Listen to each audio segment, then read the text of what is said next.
Minister Ma, welcome to Saraye Iran, and we're glad to have you here for this special Nowruz presentation. Well, thank you so much for having me, Amir. Our pleasure. Minister, first of all, congratulations for your recent appointment after the election, well-deserved appointment. We're grateful in the North Shore, especially for all the work you're doing and the representation that the Iranian community gets from you. I want to ask you, what was the first time that you encountered Nowruz? You got to learn about it. Tell us about your first interaction. Yeah, I mean, when I first became an MLA, I knew very little about Nowruz, but the generosity with which the community shared with me their traditions around this celebration has really touched my soul. And it quickly became one of the most cherished times of the year. And I always look forward to seeing community members come together to celebrate Nowruz together. I remember one of the first times that I saw a Hafsin table and how generously people around me explained to me all the different elements of the Hafsin table and how often we were invited to attend Nowruz celebrations. And every time I attend an event, I learn more about not just Nowruz, but the culture of the entire Iranian Canadian community and the diversity that exists within them as well. It's been such an honor, Amir. I'm very, very grateful to be able to serve a community like North Vancouver. Thank you. And what is your, is this going to be a trick question maybe, but what is your favorite Nowruz tradition? My favorite Nowruz tradition, yeah. See, now you're getting me to pick favorites, right?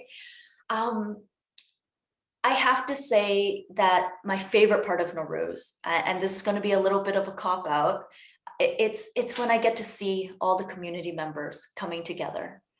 There isn't a specific event that is my favorite.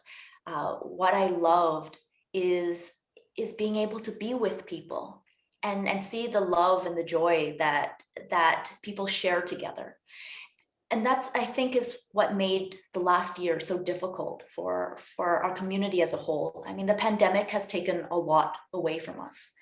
We've lost loved ones and we've lost time with loved ones. It's been so difficult for so many people. This is going to be the second Nowruz that we are celebrating away from one another in the safety of our own households, or perhaps now in small but physically distanced groups outside. And I really want to thank everyone for making those hard but necessary decisions to avoid indoor parties or large outdoor celebrations, because we are still in this pandemic. And while there's a lot of hope ahead, our responsibilities and obligations to the broader community to be safe and to follow the rules of Dr. Bonnie Henry remain a very important part of our lives right now. But the good news is this will not last forever. And I'm very, very optimistic that we'll be able to gather in person to celebrate Nowruz next year all together. How can the youth who are starting their path in university, who are coming out of high school and are looking to pursue a political career, how can they get involved with politics? Yeah, I mean, that's a very good question. I think the first thing that people of all ages need to understand about politics is that you are living it every single day, even if you are not directly paying attention to what's happening in the BC legislature or the Parliament of buildings of Canada, or what politicians are saying what.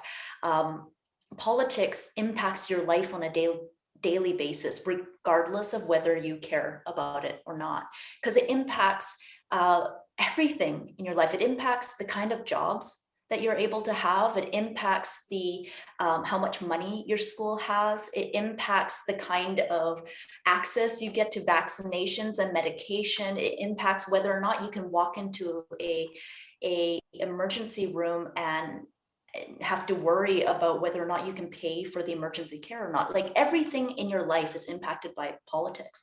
And when people start to understand that and start to understand the connection between what is happening in the BC legislature and what happens in their daily lives, it actually opens the ability for, or rather it creates the connection for people to know that actually I should, and I can reach out to my elected officials to tell them about the issues that matter to me.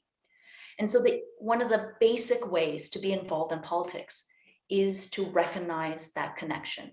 But your question, Alina, I know that you're saying like, how do we get involved even more directly? How do we get involved even more directly with our elected officials and politicians, or maybe even run for an election one day?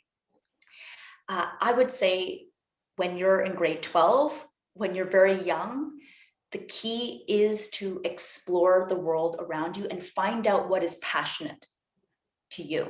Like what are your passions?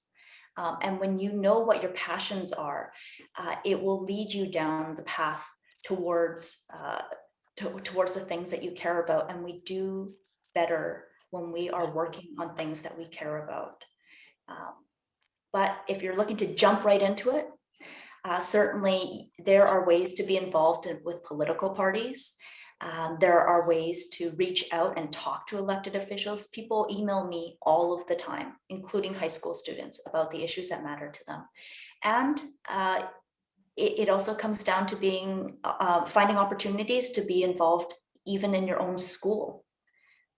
Student politics is definitely a great opportunity to get experience. And yeah, there's lots of ways. There's not one way. So this is why my answer is very long. As we are gathered here to celebrate Nowruz tonight, how can we bring our communities, our different cultural communities together to celebrate each other's culture? Like, can we create a village like Park Royal Village where we have the cuisines of different countries and cultures and like arts where we can share these gifts? Alina, I think that is a wonderful idea. And I absolutely would support that happening for sure. I know that it's been challenging, of course, during the pandemic for us to actually gather together and have events. But one day we will be out of this pandemic and we will have the opportunity to organize events. And I think that you have presented a beautiful idea. Thank you so much, Minister. My last question is that what are you looking for in the new year? I think in the new year, I'm looking for a lot of the same things that everyone else is looking for.